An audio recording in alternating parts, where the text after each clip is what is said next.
great to be back here with you. We're almost done for the day, but first we want to talk about things that have been kind of bubbling away under the surface, but also quite overt during this conference. Competition, resiliency, sovereignty, these kinds of issues. So firstly, I'd like to introduce the panel. Actually, I'll get you to introduce yourselves. Yeah, Iwona, please. Hi everyone, I'm EU-Inc team. I led the legislative proposal for EU-Inc, the petition. Laura. Hi everyone, I'm Laura. I'm a principal at the Earlybird VC. We're a pan-European early stage fund, been around for almost 30 years and invest in pretty much anything tech. I'm based in our London office. We do have offices in Berlin and Munich as well. Hi, Michael. How is everybody? So deep tech entrepreneur turned investor, sit on the boards of lots of funds, invest on behalf of institutional investors like endowments, family offices, asset managers, also sit on the boards of 2 universities in Europe and the advisory boards to 2 European governments. Fantastic, great panel. Okay, so we're going to talk about EU-Inc as one of our core kind of foundations for this panel. Iwona, could you walk us through what EU-Inc is and also where it's at in terms of progress? Of course, EU-Inc is a community-driven initiative that calls for pan-European entity for Europe for startups to operate across Europe without having to navigate 27 fragmented legal systems. I guess the goal is very simple. It's to make it easy to start a company, to scale and raise capital in Europe, not out of it. In terms of action, I would say it's firmly moved into action. It's in policy development stage. We are currently engaging with the European Commission on a weekly basis. We have calls with them, regular correspondence, so things are really happening. There's a lot of excitement at the European Commission level about this specific project, and they really, really want to get this right. So it's a very exciting time for Europe. The momentum is great, and we just need to continue pushing and for it to be done, really. Is there a timeline for when you expect it to be like active or live? Well, I'm not supposed to say, but Can I ask this year? Would that be an acceptable question? I think the plan, like unofficially, is to have the first proposal ready by the end of this year. And we're really pushing for that as well, because we're working with the task force that is specifically designed to make this a reality. So yeah, exciting. Fantastic. And Michael, I know we've spoken about these issues a lot, particularly around the Draghi report. You know, it's not a week that doesn't go by where I start hearing about the wake-up call to Europe. Lots of wake-up calls. I don't know why they're not awake, but hey. So what are you seeing as an investor? What kinds of, how does this directly, what are some of the direct things you see around these issues? So I think it's, there's been lots of national initiatives in Europe for a long time, right? There's been, lots of organizations. So there's, France Digital in France, there's Tech Leap in Netherlands, there's all these organizations that have been sort of trying to make regulatory change happen. And it takes a long time, right? I mean, so Europe can come out now and say, hey, we've gotten yet another wake-up call, the long list of wake-up calls that they've had for the last several decades. But you're not going to change things through vibes, right? Like there are structural issues in Europe that the ecosystem faces, whether it's for creating companies, whether it's for scaling companies, exiting companies, and that is going to require just real systematic change. And so again, it's great that there's initiatives like EU-Inc going out there and tackling an issue, and I think it's super important. And at the same point in time, maybe there's going to be more wake-up calls. Yeah, absolutely. And Laura, I mean, this is the heart of, I guess, European startups. What can we do to maintain, I guess, skill talent here, but also keep people here? Yeah, good question. I think policy change can help with part of it. I think if you look back in history, Europe has never been short of talent. It's home of many, life-changing innovations, as well as legendary companies, from, let's say, industrials to cosmetics to fashion and so on. And the big question I think now we're facing is how can we make sure that next generation founders are choosing to stay here in Europe and build the company here and actually keep the HQ here rather than building elsewhere? And how can we also not only retain the talent that come out of Europe, but also attract talent to move here? And I think some initiatives that comes back to the EU-Inc is in the right direction. For example, facilitating the stock option, or maybe not facilitating, but homogenizing that across countries. And I think part of it ties back to how it's being taxed. That I still think will be partially in the each country to determine, but it's a step in the right direction. It won't change everything, but I think part of it. What do you think? Well, I think EU-Inc is critical because we need to have a standardized structure in Europe so that it's easier to scale across Europe, but also to have access to capital across Europe. So at the moment, as one of my colleagues, Andreas, like to say, like no Slovenian investor invests in a Spanish company because of the legal headache. So they would rather ask a company to incorporate in Delaware. So I think what we need to focus on is like building the foundations, the really, really basic foundation that we need for Europe, which is EU-Inc, that standardized structure. And on top of that, you then just, like it unlocks capital. We also are proposing a unified stock option, which I think is amazing if you can, because you can obviously, it helps retain and attract talent across all of Europe. And this is very foundational. So what I'm trying to say is like, if you want that innovation economy, EU-Inc is the very structural component of what can make Europe really competitive and attractive for investors, for employees. And it's like the first step that can unlock so many opportunities. And I think one thing to point out, which perhaps people don't know sitting here, is it was actually driven by startups, founders, and also startup associations that were seeing these pain points. You know, I think the example we saw earlier, people mentioning of people going to a notary's office in Germany and having to listen to, 50 pages of documentation read out loud because that's a legal requirement. Those sort of things really drag on your time. Yeah, and not only drag, but also it's an administrative burden, delays things. It's very expensive. And often startups want to focus on actually bringing traction, and there's a lot of distraction that is so unnecessary to move quickly as a startup. Michael, what impact do you think this will have on cross-border investment within Europe? Depends if it happens. So that's kind of the fundamental thing, right? So, my concern with some of these initiatives is once it gets to the EU level, that it often gets watered down, right? I mean, even looking at something like the ReArm project now with the EU, Spain and Italy came out and says, okay, hey, we actually don't like that name because it's too offensive, which is really, it's about armament. So they have to change that name. Belgium comes out and says, look, we don't want Russian assets being frozen in Europe. The French are now saying, for the Brits can't be involved in the defense contracts because of fishing rights. So again, when you kind of get to all these things in Europe, right, it's great that these things are going to the European Commission, but there's always the danger that it's going to get watered down and diluted when you have to pass 27 different governments.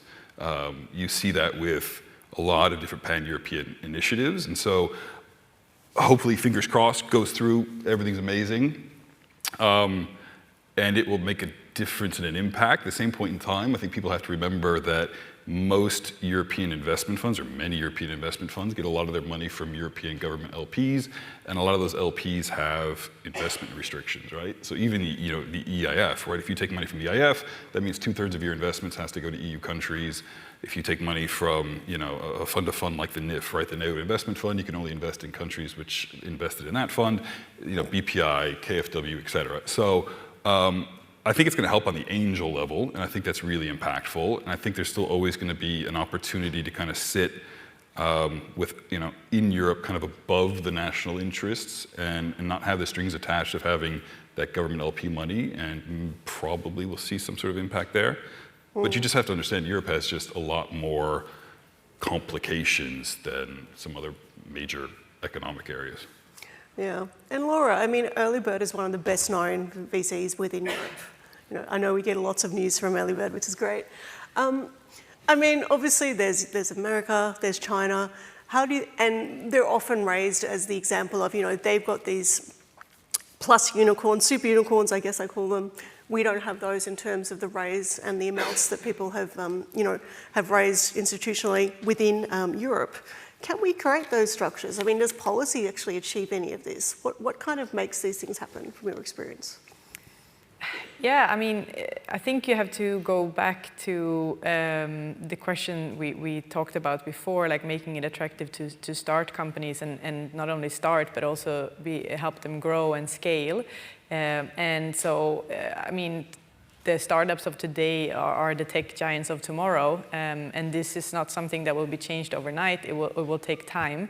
And I think in general, when I look at the attractiveness of an ecosystem supporting companies to growth, I think it comes down to 3 core pillars, which is access to talent, which we talked about, but also access to capital, which we touched a little bit upon, and access to customers. So all those things, I think, determine how quickly you can scale, etc., and where you decide to locate yourself. And part of it we can facilitate with policies, like we talked about talent, making it more attractive to hire and retain talent here. But some things I don't think we simply can legislate our way out of.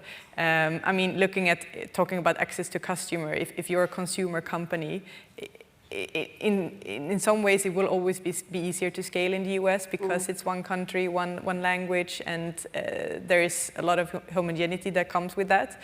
But it's not the case for all sectors. Like we have, if you're selling into manufacturing, if you're selling into fashion or life science or financial services, we have blossoming ecosystem for that in Europe. And so if you're selling into that customer group, it's a pretty great place to be in Europe. But yeah, if you look at the tech ecosystem and you're selling into that customer group, yes, it's bigger in the US today and we're catching up in Europe, but we are maybe 10, 15 years behind, and these things won't change overnight. It's just something that I think we have to be a little bit patient with, and just make sure that we are continuing seeing a big influx of new startups that, so in 10 years' time, we will, have a bigger tech scene here.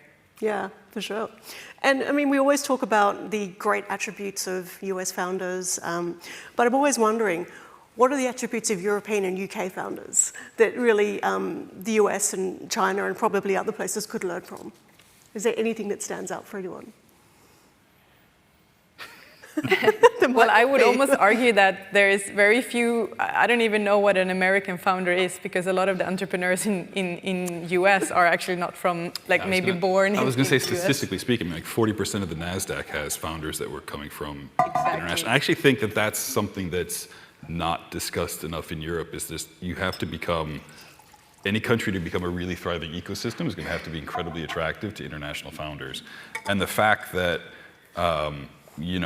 if you talk to people from entrepreneurs from East Asia or other parts of the world, Europe needs to ask itself some questions of why are they not choosing Europe right now? And I think that's something that a lot of the government attention in Europe is just how to retain Europeans, but there also needs to be attention of how do you make your ecosystems the most attractive in the world, so you can get people from, India, Japan, South Korea, et cetera, coming here and building companies. Because this default still is for those entrepreneurs to go build those companies in the US. And there's even I think NASDAQ, you've got, 1/3 has a European founder? I mean, so you just have a lot of talent. And so what is a European founder versus an American founder? I think it's just all entrepreneurs, no matter what country they're coming from, the ones who are really different are just incredibly ambitious, and that ambition will take them to the most competitive market they can go to in that sector. At the moment, most of them happen to be in the US. Yeah, absolutely. And if we look at this idea of trying to divest away from American tech, for example, LLMs, we've got Hugging Face, we had a Leaf Alpha, but they seem to have switched or pivoted because of the cost of being a LLM in its own right. I mean, what's left? I mean, can we compete in this space? What are we looking at? Are we looking at, smaller language models? Can Hugging Face hold up a whole sector? Any thoughts? It's a hard one, right? Yeah, I mean, look, in Europe, there's just a lot less capital. So even looking at Hugging Face, right? So if you talk to Clement, I mean, they've got their main office is still the US, right? Their headquarters is US, despite him being a French founder. And obviously, they have a lot of employees in Europe, but I think they still looked very much at the US market number one. Aleph Alpha pivoted because they just saw how capital intensive that was going to be. Mistral, fantastic company, great founders. Yeah. Still, most of their money is coming from abroad. So again, I don't even know what is a European company these days. If you're looking at the deep tech sector, right? By the time a deep tech company in Europe gets to Series B, most of its funding and most of its revenue is coming from abroad. So again, I think there's probably too much of an obsession on where is the tech coming from, and there are obviously sovereignty issues with that. But look, Europe didn't create any computing giants, so it's going to be really hard for them to go kind of toe-to-toe with any of the US players or Chinese players in terms of spend, right? I mean, NVIDIA came out there, the number of, NVIDIA GPUs in Europe is less than 3% of the total GPU market globally. Going to be tough to kind of compete toe-to-toe. But I think there are other sectors that Europe can be competitive on. They just can't go dollar for dollar with some of these other countries. Yeah, that's it. And I mean, as an Australian, my institutional knowledge of the European Commission is limited, but you're kind of an insider now. You've gone from being an operator in a VC to a lobbyist. How does it work inside? What is the operations like for you going in? It's just such an alien world, Yes, it is. I would say so. So I worked at Entrepreneur Fest for 8 years. So I've done quite a few transactions, VC transactions. Things are moving really, really fast very often. So being involved in a sort of policy making it's a huge change for me. I would say massive. However, I guess I wouldn't say that I switched or shifted to be a lobbyist. I think it's becoming more of I would say it's a natural extension. There's no better time than now to push for policies we want, for what we want Europe to look like in 10 years. And I think what I learned being part of the European Commission process is that it's about really aligning institutions, not only just coming with problems, but also with actual solutions, because there is a huge appetite for reform right now. And there's a lot of excitement there, but you need to be able to stay in the room long enough for the change to become a reality. And it's also about building momentum, and that's what the community has done really well with the petition, with the EU-Inc petition. And it's exciting actually to see how the European Commission is making it a reality. I think they have so much to navigate. There's a lot of politics behind the scenes, but yeah, it's definitely a learning process. I've been actually chatting with the European Commission for, I think it's 2 months now on a weekly basis, and I can see the drive to make it really right this time for startups and scale-ups. I don't know, 2 months, that's a lot of talk, right? Yes, but yeah, we're definitely moving forward. They really want to understand what the community wants and needs. So for once, that's a big change. They really want to get it right. That's cool.